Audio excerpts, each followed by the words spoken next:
Une histoire d'amour faite de haut et de bas. Après avoir mené un long combat contre le cancer, Mylène de Mongeau a rendu son dernier souffle à l'âge de 87 ans.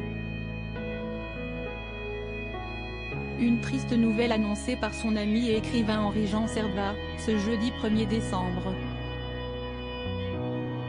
En quittant ce monde, l'actrice a ainsi retrouvé le grand amour de sa vie, Marc Simenon. Pendant 33 ans, le couple s'est aimé comme au premier jour. Une romance qui a connu une fin tragique avec le décès tragique du réalisateur en 1999, à la suite d'une mauvaise chute dans les escaliers. Tout au long de leur mariage, l'inoubliable comédienne de la Sage Camping a été un soutien de taille pour son époux. En effet, Mylène de Mongeau l'a aidé à lutter contre ses démons et ses addictions, comme elle le révélait avec émotion sur CNOU en juin 2020. On était très heureux, en tout cas jusqu'à l'alcoolisme de mon chéri. On a quand même eu de grandes années. S'est-elle souvenue? Afin que son mari puisse sortir de cette spirale infernale, la complice de Claude Brasseur n'a pas ménagé ses efforts. Moi j'ai essayé de le faire bosser, de lui faire faire des films. J'ai essayé de faire qu'il devienne quelqu'un. A-t-elle continué? Et d'ajouter avec peine, mais finalement, il n'avait pas une véritable ambition, il préférait s'amuser. Dans les colonnes d'Ici Paris, Mylène de Mongeau levait le voile sur les raisons de la dépendance de son mari.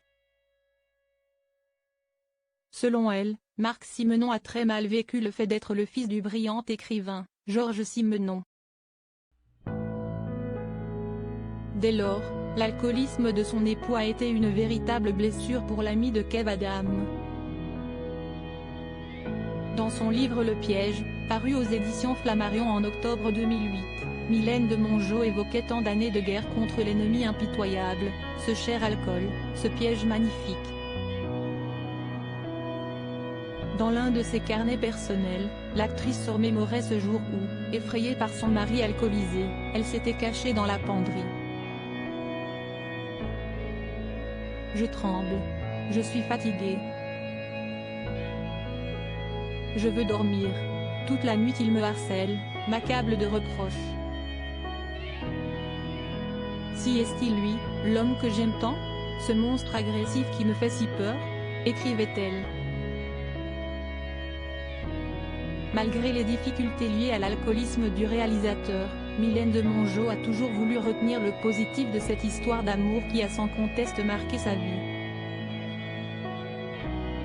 Supérieure à ces tragiques décès de personnalités qui ont déjà marqué 2022, Mylène de Mongeau, comment a-t-elle rencontré son mari Marc Simenon?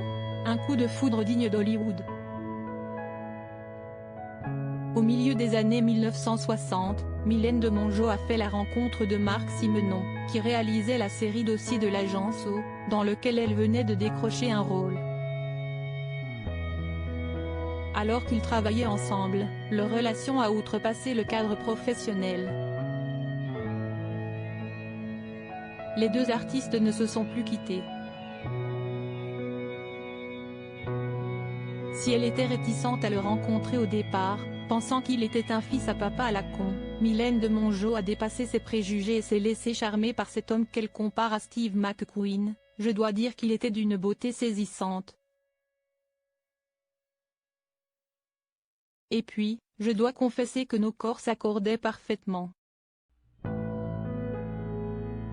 C'est un peu ça, la magie de l'amour, reconnaissait l'actrice dans une interview accordée au Figaro en septembre 2019.